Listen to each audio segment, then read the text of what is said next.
will call this meeting of the HRA to order. I don't have my sheet in front of me. Okay. Thank you, Sean. So we are meeting as a work session today to discuss a proposal to purchase the HRA property lot at 1430 66th Street East to construct a deli. Right. So tonight we are going to talk about a piece of property that we own on 66th Street. We've owned this property since 2018. Those of you that have been around for a while might remember it as the El Jalapeno Market. We purchased the property after it had been vacant for several years. The bank had been unable to sell it. The building was in terrible condition, and eventually the HRA tore that down.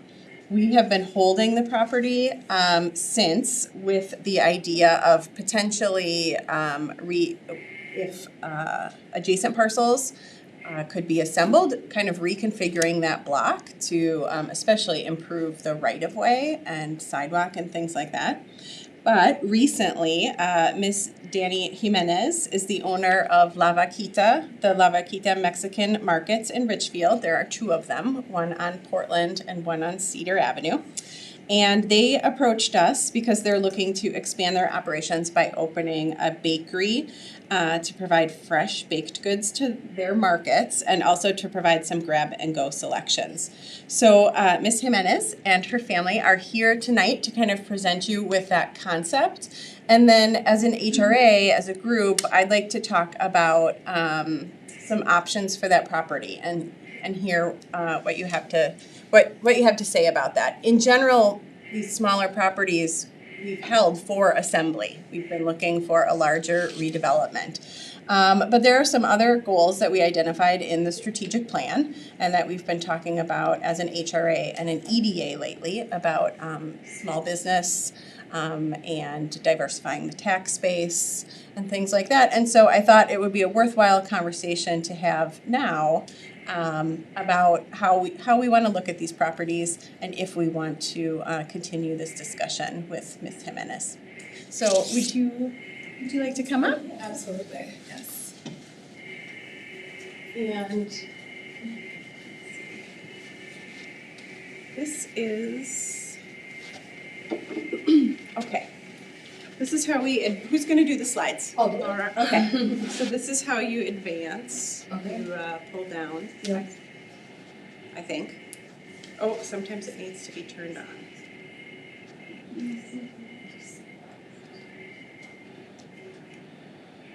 Tanya, do you have any idea? I would just use the arrow keys on the keyboard. Okay. Yeah, we can always do that, yeah. All right, so here are the arrow keys. Easy to do the arrow keys, please. Once, Do you guys once want we're to? ready. You want to introduce yourselves? Yes, yeah, Great. we'll do that first. Great. So once you introduce them, you can secure the arrow keys. The arrow keys. Good afternoon. My name is Dani Jimenez, and like Melissa said, I am one of the owners of both La Vaquita stores. And my sister Mariela Jimenez is another owner of those stores. My mother, Marisela Henao, and Laura, my daughter, we all have been having this idea of having the bakery for quite a while now, and after trying to find a place, first leasing, then purchasing, the options out there are very tough, and I'm not going probably to go in detail so that I don't take a lot of time on that, but we found that this lot would be perfect for our development, and it's close to our two locations, so we can provide the baking goods to those two stores, but at the same time, we feel like staying home because we've been here for such a long time that this is like home for us now. So Laura is going to present to you what our ideas are. Hi, so yeah, I'm Laura. And as my mom said, I am her daughter. This is my Aunt Mariela, my grandma. We would be the four of us co-owners in this business. So yeah, we're 3 generations in one business with our hearts fully in this. So yeah.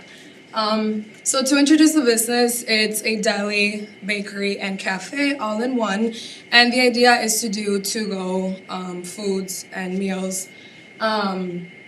We do hope that within like the deli, for example, we'd love to have all the breads fresh from our own bakery. So yeah, that's the idea, to do like to-go foods and meals for the community. Our value proposition are quality, convenience, fresh, and unique. With these things, so for quality, we for sure will like aim to have the like quality products and the best products possible. But within that, we also want to offer quality service to our customers and make it, within our business, because we do believe that service is like number one thing, aside from products. So service, we will aim for that. And within our experiences, Mariela, having her entrepreneurial experience for over 10 years in management as well. My mother with professional baking goods is kind of her love for baking. And my grandma, since we were all little, like she would always be the one to have like at home recipes and such. So we would love to also have that be part of the business. And yeah, we also hope to, within the service that we will provide the community, it's one of our desires to have things such as like family days, maybe like once a month, just to really integrate the community and make them feel that this business is like, that they're part of this business, So things such as like family days and multicultural days, because also within the market, we do hope to target multicultural communities and people. Within that, like in the bakery, we'll be having American baked goods, Dominican, Latin baked goods, Mexican baked goods, So all of this, we do hope to bring the community together. So yeah, such as family days, just to integrate people in there, and as I mentioned. And unique, yeah, so everything I mentioned I feel like speaks on unique, so yeah. And let's move on to the site plan and what we have an idea of what the interior and exterior of the business can look like. So this is a basic site plan here. As you guys see where it says new building, that's where we have where we would place the building and the parking lot in the back. So the main entrance would be here and that way. This would be like the handicap access right next to the parking lot. And yeah, so this is 66th Street. This is the front of the building. And this is a customer area. Nothing is set in stone, so we designed it that way for now as the basic site plan. But it could be possible that, it's that the customer area might look a little different. So yeah, that's what the site plan looks like. And in addition to that, we also have this second floor. It would be for a mezzanine. So the idea is to have a small loft. For the cafe aspect of the business, even though our concept is to go and people to go in and maybe spend 15 to 20 minutes selecting their foods, ordering at the deli, we still would love for those customers that want to have a drink and find a place to sit in the business for them to find somewhere. So since we want to keep the main area to go, we decided that the best thing would be to separate the seating area, as you see here. And a mezzanine, we felt like would be perfect just because not only it divides it, but this would also allow our customers that go up there to like really feel just in peace, in peace and aside from all the movements going on in the main floor. So that's it. That's what it would be. We just have two options here. This one is a little larger than that one. This is just an idea of what we would aim the exterior of the building to look like. And here are ideas of the interior now. As you see, just like a grab and go with fresh juices and whatnot. And then deli, so there we just have like prepackaged meals, freshly made. And here is a picture of the deli area, basically of what our dream would be for it to look like. So basically that would be where people would come up and like order their sandwiches, their paninis, wraps, etc. So yeah, that's kind of just to give you guys an idea of what is this business? Like, what does it look like? I hope you guys can see those well. With the sun, are you guys, yeah, okay, perfect. So here, okay, so again, the concept in the bottom is to go. So our idea is to do displays all over. So kind of like here, you see displays of bakery, displays of the fridges and frozen foods and such. So that's kind of what the first floor. And then here in the top, you guys see there's the idea of the mezzanine. So that's kind of like what we aim to do. And then here's just another image of another mezzanine. And of course, that other image, it had seats in the bottom. But of course, we would only focus on the top, like I said. And that one up there is, so that indoor greenhouse, that's an idea that we'd love to do just because we do want to make this mezzanine and seating area to be very unique to everyone. And for, like I said, we want it to be like a peaceful place where people come in and like feel like, you know, just that they're at home or that, you know, something different to change, I guess, the vibe, I'll say. So yeah, that's what that is there for. And then here, so this is just to let you guys know that within this mezzanine, we don't want it to be like just table, regular seating. Like the idea is to do more of a lounge and like have it be a relaxed area. So if people want to go there and let's say meditate, we can have like a little section for meditation or sitting down, you know, just like a lounge. We don't want it to be just like standard seating because this is more of a cafe in a fun way, you know? So that's kind of what I put that there. These are just like lounging areas. Not saying that it'll look that way, but I think you guys get the idea. Yes. All right, and I'll pass it on to my aunt. She'll take care of the rest. And why Ridgefield? I think you guys know from the stores, we've been here since 2013. And like my sister said, this is like home to us. And we feel a big part of our heart and a big attachment to this city. You guys welcome us and the community welcomed us when we got the first store. We had rough moments, up and downs, and we learned from the rough moments.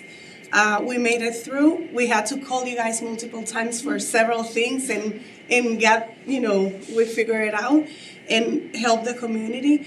And we're very excited that, yes, we were looking everywhere else, but we stopped and we say, why don't we do this in Ridgefield? This is our home. This is where we want to be. This is where people know us, and it's home. After we've been looking, we said, why don't we give back something to the community? I think this amazing building, we're working towards this to make this beautiful new building, modern building that will be beneficial to the Ridgefield community as well. And like we have the platform with the stores to help the church. We give uniforms to soccer kids. Like we want to be able to have another platform to keep helping the community. And this is why we also want to do it in Ridgefield. Our heart is here. We know that we are blessed to be able to work in this community, and this is why we want to do it here as well. And also because it is important to us, Danny just reminded me, thank you, that it's another source of employment, you know, a big source of employment. We've been providing employment since 2013, and a lot of people are local, or are close to Ridgefield, but a lot of locals, and I think it's another platform just to help the community and to help, you know, to have another beautiful business out here. Yes. And with that, we will leave it open for Q&A. If you guys have any questions for us, or Well, so I'd invite you to join us at the table here. Yep. I think that most of the discussion that we need to have as a board tonight, well, we can certainly ask questions of the Jimenezes. I think we want to focus on our strategy as an HRA. I think, you know, that's why I asked the group to come in tonight, is that Again, we have typically held these parcels for larger redevelopment, but recently we're focusing on different things. We're focusing on small business, we're really focusing on this homegrown aspect of our community, and what we can do to help budding entrepreneurs here. And so what I'm looking for from the HRA is not, approval or a yes to this specific proposal. It's, do we want to go down this path? Do we want to continue having a discussion about selling off this individual piece of land? Or do we want to stick with the strategy that we've had in the past, which is assembly of larger pieces for more wholesale development?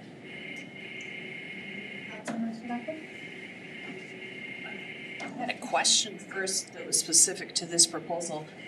I was glad to see there was an elevator there for accessibility. Is the mezzanine gonna be like outdoor or indoor It or? would be indoors. And yes, so there would be the stairs and then the elevator.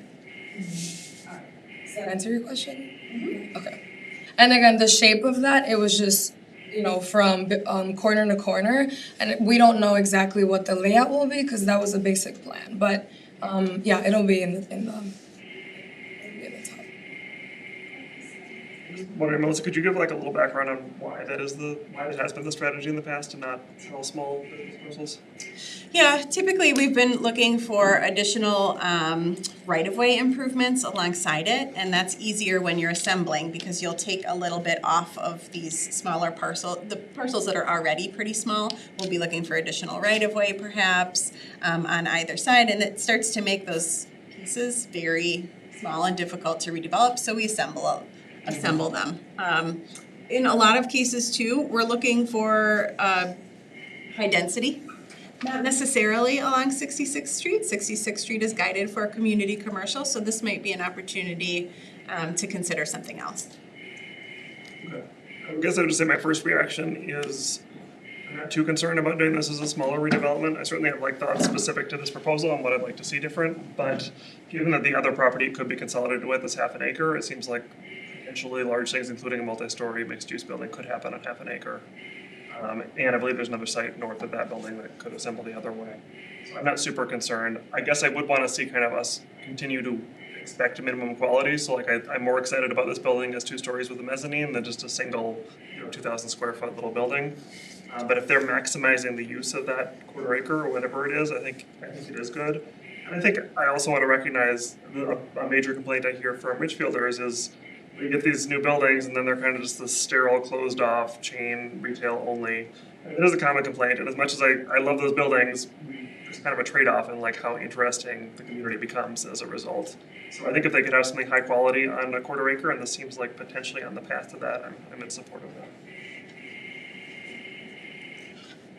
Well, I think we could still approach our strategy with some flexibility on, there'd be some parcels that maybe we would hold them for assembling a larger parcel.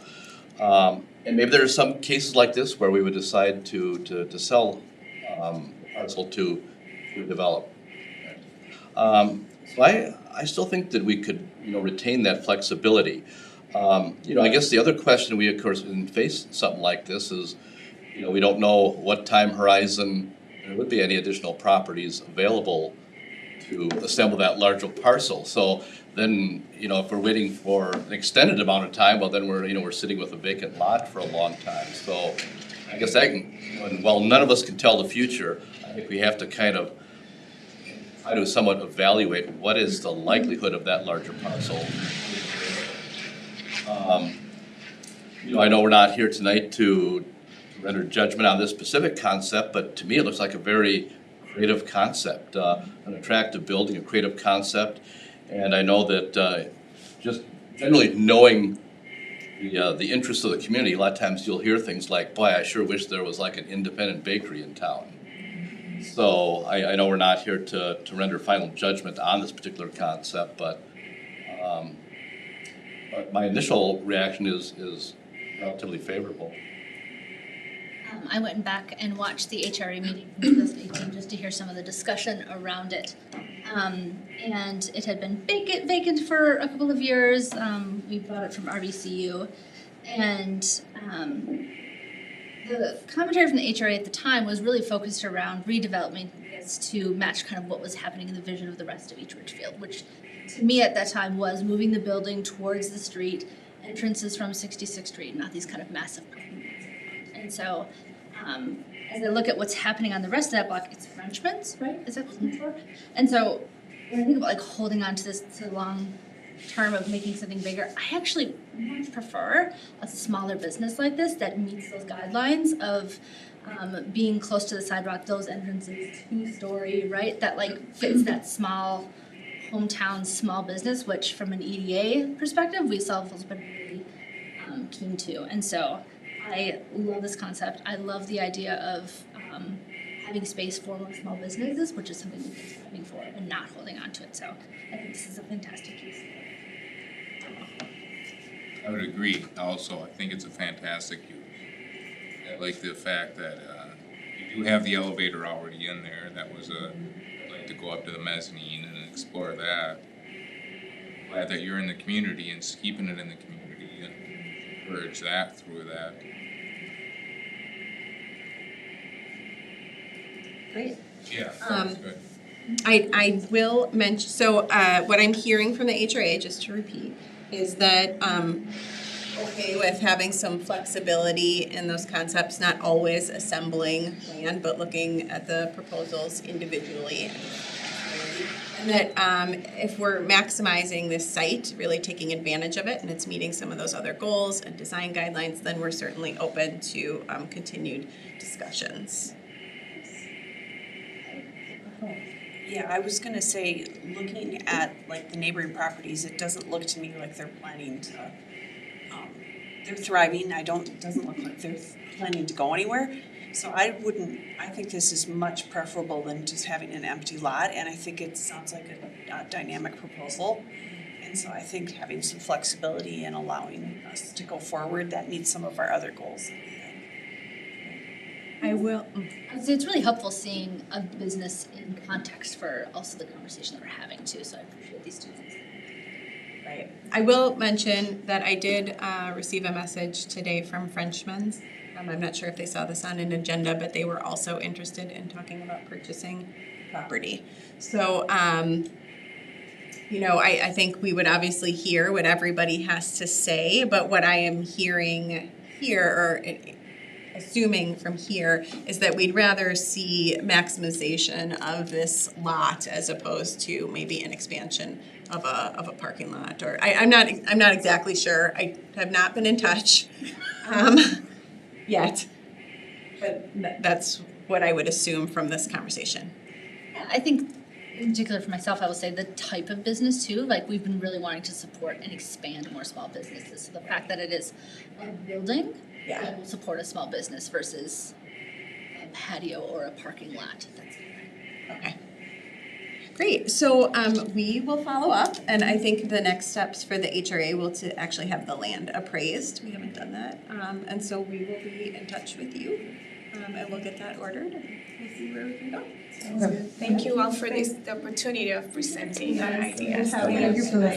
Thank you very And the much. feedback. Before you go, I did just want to give a couple of comments, just so a preview of what I'll have to say eventually if this moves forward. The comments were, number one, I hope you can think as you build this of how it could be adaptable to a different kind of business in the future, because I hope you're very successful and you move on to a huge facility somewhere else. So if this became an office building or a different kind of restaurant, I want to be sure that it supports the flexibility and it doesn't just become vacant if you end up moving on. And we want to assure you guys that we're here for long term. Even if we have to grow, we will stay, you know, we will do something good with the building. Yeah, and I get assure that, you but- that. We give Yeah. you our word on that. We do feel very thankful with Ridgefield.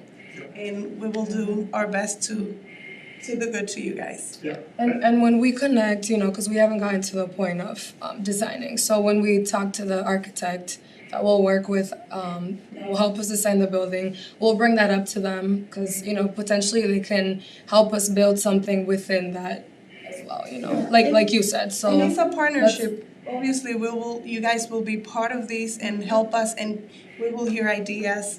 We'll let you guide us. Yes. Like you've been doing with the other. I know there'll be many steps ahead, I'm just sort of giving you my. Yeah. My other thought is just consideration of if Frenchman's were to redevelop, how that might interconnect like a potential shared parking in the future.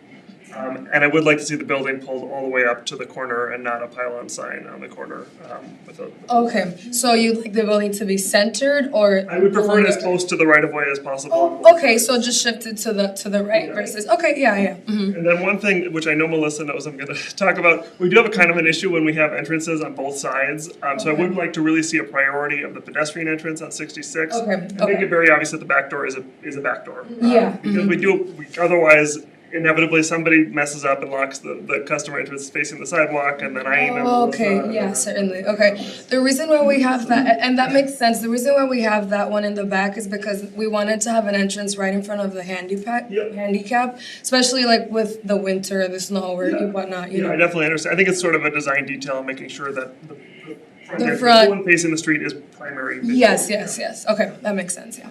Good to know. Thank you thank for the you. feedback. All right. Good night. We will move on to agenda item number 2. Are you ready? Ready? All right. This is considering next steps regarding Housing and Redevelopment Authority and Mathwig Trust properties. Sure. So this is a property that you are likely familiar with as well. 1710 77th Street was purchased by the city in 2000 for the construction of 77th Street, or the 77th Street underpass. And then in 2021, the HRA accepted the generous donation of property at 1600 78th Street East by the Mathwig Trust.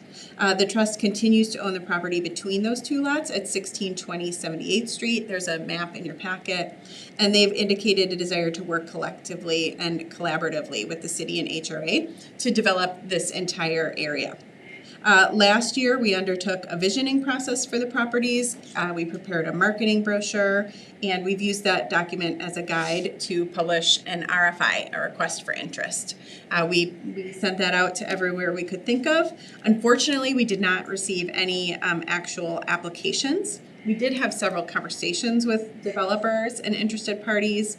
The feedback we received was varied. The only thing that is moving in the market at all right now, and it's moving slow as well, is housing. And the clear feedback that we got from that visioning session was that we really don't see this as a housing site. So the site, however, does offer great visibility from both 494 and Trunk Highway 77, but it continues to have access challenges. It will still have access challenges even with the 77th Street tunnel in place. It will not be a convenient site. It will need to be a destination development, but it could be something really exciting. It has a lot of potential, but as a unique site, it's going to likely take longer than even a standard redevelopment project, which all of you that have been on the HRA and Council for a while know can take a while. So the trust is holding that property, and it's expensive to hold. Just the taxes alone on the property are $110,000 a year. And that's a lot for them to hold while the HRA is, searching for a developer. And so they are looking for ways to minimize or eliminate their holding costs while being a benefit to the community. And what I need to explore with you as a group is how important continuing to have how much control over this parcel does the HRA want to have? We cannot buy the property outright. We do not have the funds. Hennepin County values the property at $3.4 million. A private appraisal is going to value it more, or more. So there are, the HRA does not have a lot of unencumbered funds, so funds that we can't use that don't have strings attached. For instance, the spending plan funds would require that we do something that there be a project that's imminent. We couldn't spend them there. Potentially, spending plan funds could be moved back into the Housing Redevelopment Fund. And if the property is blighted, if we have an inspection done, and it's found to be a blighted property, we could potentially spend some just regular pooled funds on that. We would have to negotiate with the property owner. Tim Pabst is here tonight representing the trust. And Tim has indicated that the trust is willing to discuss what that purchase number might be with the HRA. But really, I need to gauge the HRA's interest here. The expo is coming up, and that might be a really excellent opportunity. That might be the best opportunity that we have for development of this site in the next many, many years. So I would say that there's some value in us continuing to try to work out a deal with the trust to at least buy us some time until that decision is made. But you are the policymakers, and so I'd love to hear your thoughts. I can jump in and say I'm not interested in purchasing it. As I think about the holistic of kind of the lot that's been there, you say 2020, and it feels like 3 years ago, not 23 years ago, right? And the one that was donated, I think, from the same trust or family next to that, and then those two in between. I would love to see us continue to partner with the trust and, continue to market it on their behalf, to think about it holistically. I think that's mutually beneficial between the city and the HRA and them as well. But I don't think we are in a place, nor do I want to purchase that from the HRA's behalf and sit on it longer. I think just continuing that partnership would be where I would like to see it go. It does make sense to try and develop it holistically. I don't know the finances of whether or not we can figure out a way to buy it, but I do think either as a partnership or if we have, some way to bring it all together as one piece, because I think that's an opportunity to have a bigger chunk of land that we can actually have some dreaming about what we can do for developing it. And I'm hoping, the economy will pick up soon and they'll be interested in doing it, but that was one place where we could assemble a big chunk of land, and so that would be good. But I don't know how much of the finances how much we want to tie up.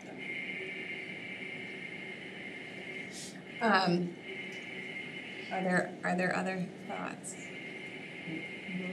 Is there an option other than buying it that allows us to support their costs or what? Sure. So is the HRA open to at least exploring with the trust, paying some of those holding costs for a limited period of time to, let's say, for instance, paying some of those holding costs for this year, so that we can figure out if the Expo Bloomington is chosen as the Expo site, if that gives us some additional time to do some marketing. We're going to have an economic development manager joining our team next month, so we might have a little additional capacity, although that's not going to change the immediate market.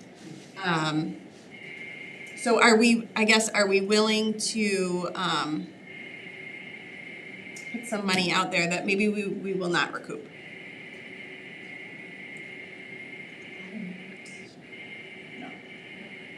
I mean, when I think about the other side of this is that they sell it to someone else and build something that fits within our comp plan, right? Because we would designate to that. And that should be kind of our vision. And then I understand that the lot that was given to us, right? And that the other lot then may not be able to be developed because we can't do it as holistic. But I think spending more money for something that may take another very long time doesn't feel like a right move for us. I guess my thing would be, will know whether or not the expo is coming in June. Yes. And so I kind of almost would like to defer the decision till we know whether or not the expo is coming. Because I'd be more willing to invest into that holding cost, knowing if the expo is coming in. Because that's gonna rev up everything, and I would think there'd be more demand for the piece. And it's not too far down the road. Yeah, I guess I'm just wondering if are they willing to hold off until June without any money, or do we need to produce something to market it? Tim, would you like to join the table, or would you like? Mind if I walk over here, because I'm Yeah, I'd prefer. right behind you while speaking, I can hardly make out what you're talking about. I'm not on a particular schedule time-wise. As I said to this group many months ago, I bought into the Melissa Hillman, John Stark idea of developing that site one piece. So I gave that one building. I've been nudging Melissa for, progress reports. I can't go on forever. If I knew there was a commitment from the HRA that this is something the HRA wanted to do, I can work with you. But if you say, then you almost forced my hand of, Melissa probably had a similar experience. The only people who were interested in property when Mr. Mathwood died were car dealers. And John and Melissa were pretty on car dealerships, but, I can't keep going. On your behalf. I can't go indefinitely with the property taxes and the utility costs that I'm paying now. So I almost need an indication of interest on your part. Would waiting till June to see if that expo is coming or not, would that be a burden to you? No. Means I have to talk twice a month with Melissa, but otherwise it's not a burden. We have a standing 2-week call every 2 weeks. Doesn't take 2 weeks, but it's every 2 weeks. Yes. It feels like a good plan then. Yeah, that sounds like a good plan. So then if the expo, let's play this out a little bit. Let's say Bloomington is selected for the expo. Should the HRA then take some next steps, like for instance, to have a blight assessment done of the property, to have it, it's a, within the scope of these numbers, that's a pretty small number, to have that evaluation done. Small.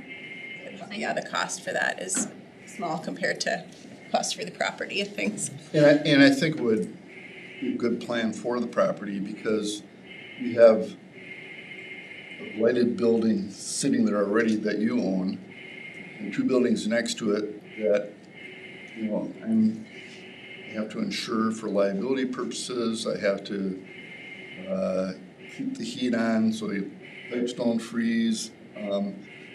My view is it ought to all be raised. And at some point, Liz and I had a conversation that you might be able to shoulder the raising costs. And then it looks better. It helps me out. I'm not paying the costs of the property.